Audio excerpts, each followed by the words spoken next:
So today we are making small batch cranberry bliss bars. Now, if you are a frequent visitor to Starbucks, you may recognize this as one of their seasonal treats.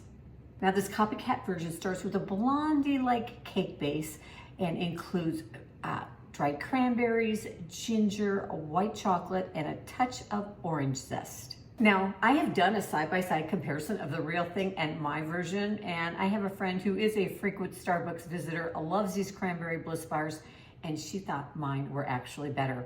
Now, my homemade version, the cake isn't quite as dense as the version you'll get at Starbucks. So for our cranberry bliss bars, we're gonna use this little pan. It measures about, I think, 9 by 7. If you've been around here for a while, you know I use this little pan a lot. There's a link to it down below in my description. I use it for some, you can check out my sheet cakes. It's perfect, and other things. So we're gonna use that, but if you don't have a pan that size, this is actual baking dish I have, and it measures, see, I wrote it down, 5.5 by 8. You're gonna get a slightly thicker bar if you use this size pan, but something around this size. We're gonna start by preheating our oven. We want it 350 degrees Fahrenheit, and then I'm just gonna grease my pan here. And then we're ready to mix together. We're gonna start with the blondie base. I have got a 1/4 cup of softened butter in my bowl, and I am using salted butter. If you're not using salted butter, you're gonna need to add in a little bit more salt. All right, so into my butter, 1/4 cup butter, I'm adding a 1/4 cup of brown sugar plus 1 tablespoon. And then we are gonna just beat this together till it's kind of nice and creamy and fluffy. Here we have it nice and fluffy and creamy. Now, a little trick for you if you find that your bowl is jumping around on your countertop while you are mixing, go ahead and put a towel right underneath. We'll hold it down. Now, these towels are some of my favorite. I love them. They are the most absorbent kitchen towel you'll ever use. They're by Geometry. They have fun new holiday ones out, all kinds of towels. I'm gonna link to them down below in case you're interested and add a code for you. But it really helps the bowl from jumping all over the counter. So into this mixture of butter and sugar, we're gonna add 1 egg and then about 1/4, half, whatever teaspoon of vanilla. I don't think you can ever have too much vanilla. All right, then we're gonna mix that up. And next we're gonna add in our dry ingredients. We are going to use 1/8 of a teaspoon of salt, and a 1/4 teaspoon of ground ginger.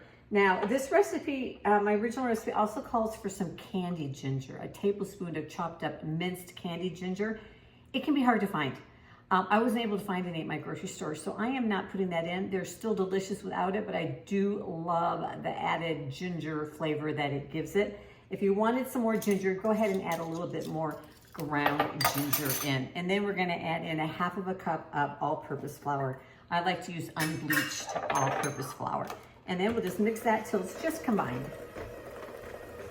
And then we're gonna add in our cranberries, and we are using a dried cranberry and about a tablespoon that I have just minced up pretty small. Go ahead and add that in.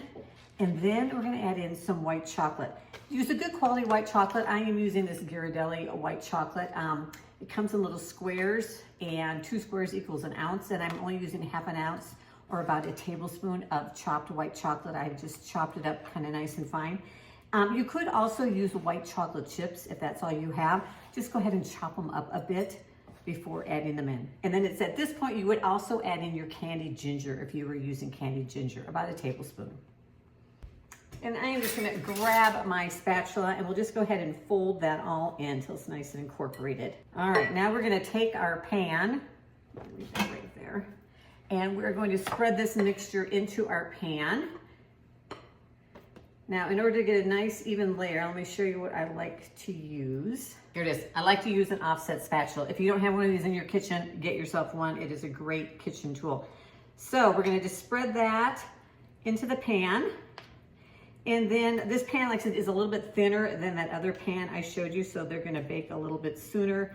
Set your timer for about 15 minutes. If you're using a smaller pan, it may take more than like 20. You just want them to get nice and lightly golden brown on the top. While our bars are cooling, we're gonna go ahead and mix up the frosting. Now this is a cream cheese based frosting, so if you happen to have any leftovers, you wanna keep them in the refrigerator.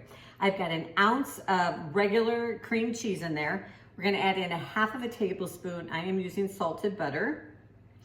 And then we're gonna add in a half of a cup of powdered sugar. And then a 1/4 teaspoon, or give or take, of vanilla.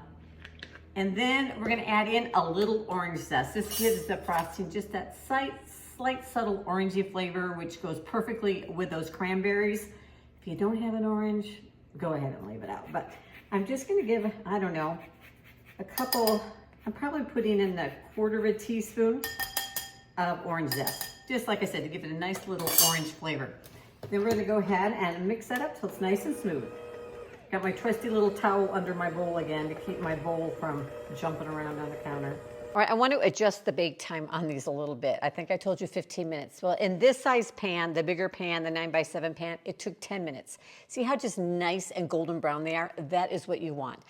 If you're using that smaller baking dish like I showed you, it's probably going to take 15 minutes. So start at 10 minutes, watch them nice and golden brown. A toothpick comes out clean, you know they're done. So I have totally let these cool, and we are ready to take that cream cheese frosting we made.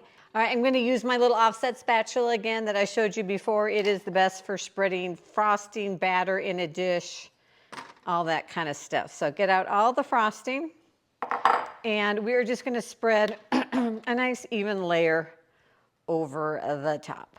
So after we've got that spread, we're ready to garnish. Now I've chopped up another tablespoon of that dried cranberry, and we're just gonna sprinkle that on top. And then we're gonna add a drizzle, a little bit more white chocolate. So I went ahead and melted in my microwave another about 2 tablespoons or 2 squares, you know, the squares that I'm using. I did 2 of these, or about 2-3 tablespoons of, if you're using chocolate chips, white chocolate chips. Now, one thing to know about white chocolate, it melts quicker and easier than like semi-sweet or milk chocolate, therefore it burns quicker and easier. So you want to make sure you watch it closely. Just do it maybe like in, mine took about less than a minute to melt. So do it like in 30-second increments.